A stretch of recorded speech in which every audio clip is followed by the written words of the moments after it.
G'day viewers, my name's Paul Wagner. I'm one of the instructors at the Cicada School of Defence. Now it's become a bit of a thing on YouTube that instead of showing videos of you actually doing things, instead now you put up videos of you talking a lot. I've been reluctantly persuaded that I should do some talking. So, our first little talky video. Today I went on a little trip to see a friend of a friend who's a bit of an arms collector, and he has a small but very nice selection of swords and a fairly substantial selection of pole weapons. Pole arms being a sort of unusual thing for people to collect. You don't see an awful lot of them. So we did some videoing, we took some pictures. Here is a little summary of our trip to the country today. So, where to start? So let's start with the earliest sword we've got here. So this is a backsword. The hilt dates it from the English Civil War, so about 1640, and as you can see it's an extremely nice ornate hilt, nice ornate pommel, and original grip.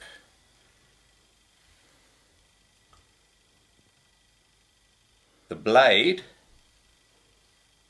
has Andrea Ferreira written on it. Can you see that one? Yes? Yep.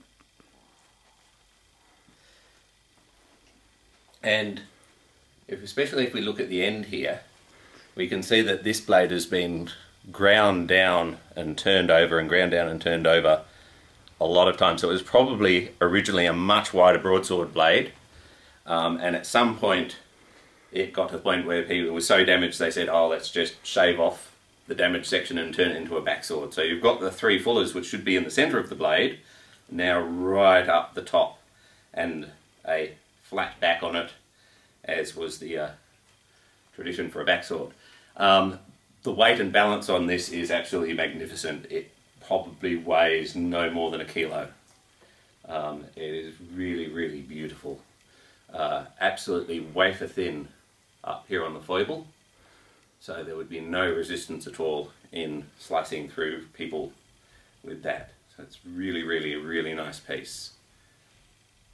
The blade's probably 16th century, I would say.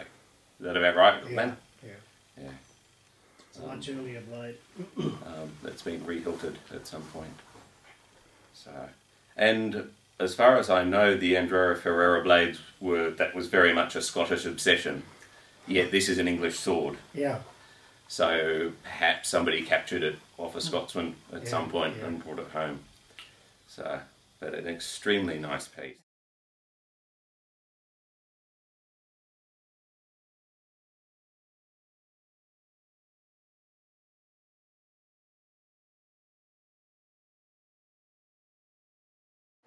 So the next one we've got is extremely relevant to what we are doing at the moment, which is a small sword, but as you can see, a really substantial small sword. So the blade is a hollow ground 3-section blade. I'll take some photos to splice in as well, but you can probably see that down the thing there. The grip is quite long on this one, actually, and the part arms there, the little rings, are very, very small, so there's no way you're accidentally going to stick your finger through there. And they're really just there as a spacer so that you don't bang your thumb into the shell if you thrust at something and it thrusts back. The hilt is really, again, very nice, very ornate, very nice grip. Original again. All original. Beautiful. It's all pierced. It's a silver wire grip and all pierced. All your metal is pierced. And even the pommel is pierced. Yes, all of which helps to cut down on the weight of the piece and weight of the hilt. It's not insubstantial in weight. I put this at about 700 grams without weighing it. If we get some scales out, we can check that. But the balance is quite back here, within a couple of inches of the hilt, so around about there. And it's extremely nimble in the hand, and with that sort of blade on it, that's going to go absolutely through anything you like if you get your thrust right. And that's exactly the sort of weapon that we are training with at the moment, for those who are interested in a real one. Do you have a date on this one? Late 16s. Yeah, so that's absolutely perfect for what we're doing with Hope and McBain. This is the weapon that they were using, and as you can see, it's not ridiculous to take this up against something like the back sword here. So the military sword that people were carrying around at the time, this is more than capable of dealing with it. It's also quite long, if you notice. This is a lot more than 30 inches, so it's quite a long piece. Not nearly as long as a rapier, of course, but that is an extremely nice sword.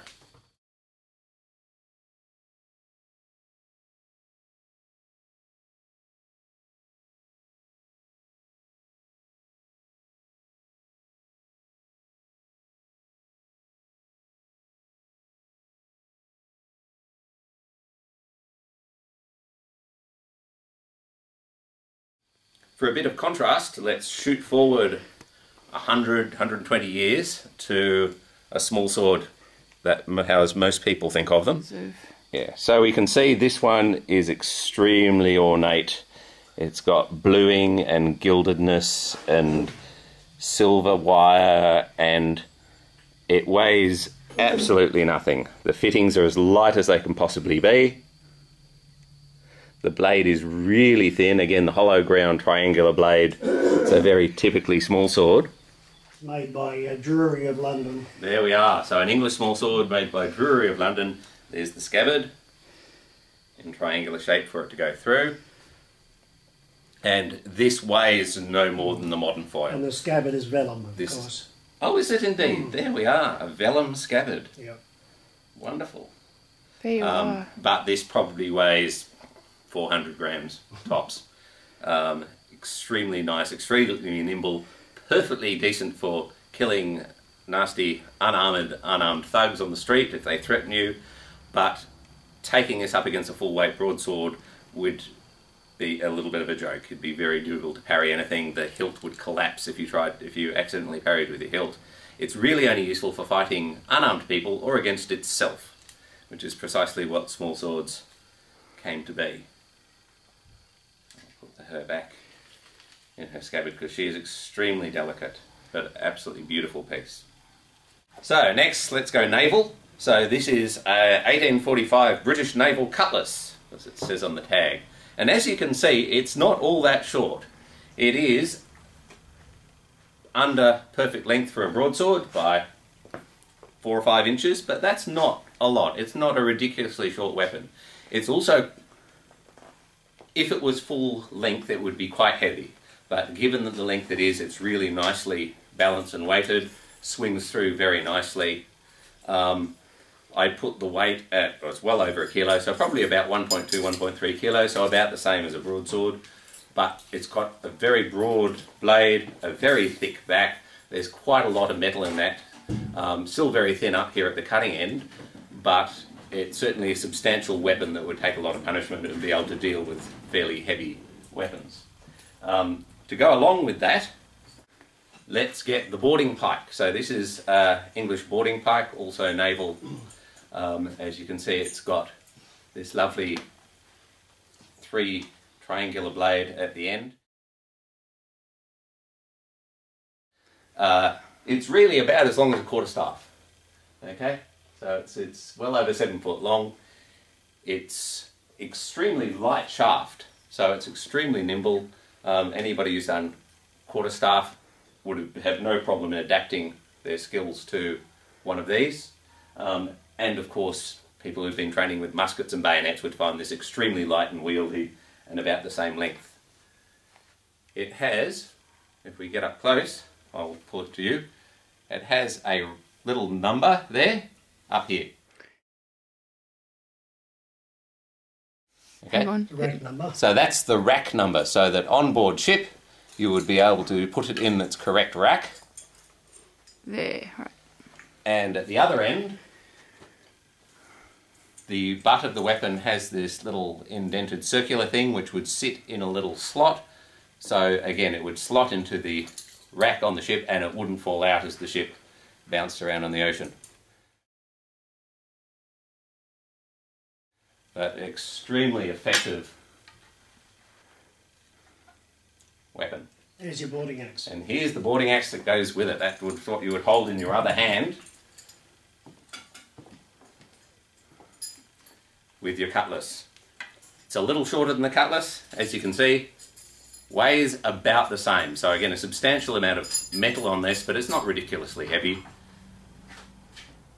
The shaft is round, so you'd have to watch your edge orientation. The balance point is way up here on the head, so you can see it's a really quite a light shaft and quite a heavy head with a substantial amount of metal in it. But if you clonk that into somebody's head, it would certainly take care of business, plus good for chopping ropes and other sorts of utilitarian things that you need. And these long langettes down the side that protect it from being hit by other things like cutlasses and boarding axes. And that's... The blade has got a date on it there. Oh, so it has. I was about to ask you the date. So that is 1899. W. Gilpin. So, not a particularly fancy piece, but very nice and very, very damned effective. So that one's for you, Tim. While we're on cutlasses, we have here another cutlass. This is a bayonet cutlass. So it's a naval cutlass that has a bayonet in there and clips onto the end of a Martini Henry rifle, which would make it late 19th century. It's got a tag there, I think. Yes, it doesn't have a date on it, but it's post 1860, 1870. Yeah, 1870s. Henry, yeah. 1870s. And if you come, it's, you know, perfectly decent sword in and of itself, and if you stuck that on the end of a Martini Henry, you'd have a 7 or 8 foot pole arm with a substantial blade on the end of it. So interesting, very interesting piece there. I don't know why they don't use them today. So this one is a British military sword, 60th Rifles, so late 19th century. Yeah, that's it's 1820. 1820, ah, so earlier than I was thinking. It's the early, it was pipe back blade, you see. Right, so that nice thick blade there. Again, just over a kilo in weight, I would guess. It's the first pattern of the British infantry sword of that style. Right. So some nice ornate etching along the blade there. Beautiful. All right. Back off. Okay. When I got that, it was covered in rust. Well, it's been very nicely restored. Just cleaned it. These things, of course, are not particularly uncommon, but they are very, very nice swords. The interesting thing that I want you to note about it is how the hilt tells you how it was to be used. Okay, you can hold this in a hammer grip or stick your thumb along the back there, depending on whether you want point or edge, but it's designed to swing from the wrist with nothing getting in the way and still provide nice firm hand protection for your forearm type parries like that. Now, contrast that to this. So this is a talwar. So it's an Indian sword from about the same period, correct? The blade could be a little bit early. Late 17s. The blade. Late 17s, but certainly in service at the same time. Okay. Now, the hilt on this, which is the important bit, it's the blade is quite substantial, it's quite heavy, quite thick. It's got a fairly decent curve, is nice and thin down the cutting edge here, but it's not a light sword, this. But the important thing about it is this grip. This great big disc down the back there, and these little crossguards there, which don't provide a lot of hand protection, but absolutely must jam your hand in there in a hammer fist like that. There's no room to move at all, which means that you simply cannot do the kind of wristy cuts that the European swords were designed for. This is designed for either full arm movements or just staying here and delivering pushing cuts with a straight wrist and straight arm and your body weight behind it. But I can't really get my point online at all. Okay? I can't extend my point forward at all without doing horrible things to my wrist which feel just awful. Which of course limits the range of the weapon considerably. So this is designed for close-in fighting and deep slicing cuts using full arm movement and full body weight behind them. So here's another talwar, obviously a lot fancier. This is very, very pretty, this one. You can see very ornate guard, lots of piercings, little hooky thing. Really interesting, it's got padding. It's got padding under the hilt, so the grip is exactly the same. It jams your hand in there and you can't move it. But you've got this nice velvet padding between you and the hilt. It wouldn't surprise me if they all once had padding. It seems a very sensible thing to do. The handle's got this really classic bowing out bit in the middle, which again just jams that hammer fist in there. So you simply cannot move your wrist at all. Weight and balance is about the same as the other one, even though this is a lot more ornate. So, Len, could you tell us where this one's from? The Battle of Sarapatan in 1798. And we know that because it's written on the blade. There. Okay, show me the... There we are. And on the other side? I'll turn it round. So just angle it till you get the glow. Yeah, there. Now show me the... there. Now turn in... there. Alright, cool.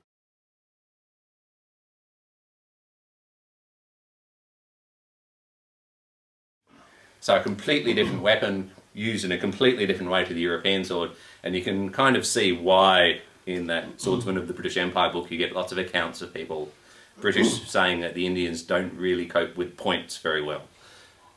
Because you can see it's very easy if I could put my point on line to thrust to one side, draw a parry and disengage to the other, and without the ability to swing the wrist loosely, there's not a lot that the Indian swordsman could have done about it.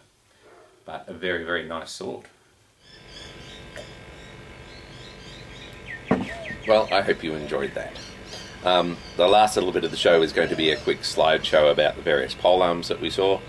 Probably the most important thing to say about them is that all the shafts were all actually very, very light, which was not something I was expecting. Quite often when you see polearms you're not really sure whether or not the shafts are original or not. They often get replaced over the years. In this case they're all original shafts, and they were all quite light. Now what that means is that in most of the weapons, the pole axes, lockaber axe, all that sort of stuff, makes them very, very forward weighted. You've got quite a heavy axe head on one end, and rather than going for sort of a heavy, dense oak or something like that that's going to give you a reasonable overall balance, they were all going for a light staff, even if it means the weapon feels quite tip heavy in the hand. The one exception to that is the lance. The lance was shaped a little bit like a pool cue. It was quite tapered, and it had a very large steel butt on it to bring the balance back, and you can see why in a lance in particular you'd want to have it a bit more back weighted. All the rest of the polearms were quite forward weighted. Also worth pointing out that the shape of the staves varied. Some of them were round, some of them were hexagonal, which gave you a little bit better control on the edge. The pole axe had a very almost rectangular handle, quite thin, quite broad, obviously much better for keeping your edge alignment, but also probably a lot more effort than just getting around one, which most of them had. Anyway, I hope you enjoyed the show, and I will probably do another talkie at some point in the future.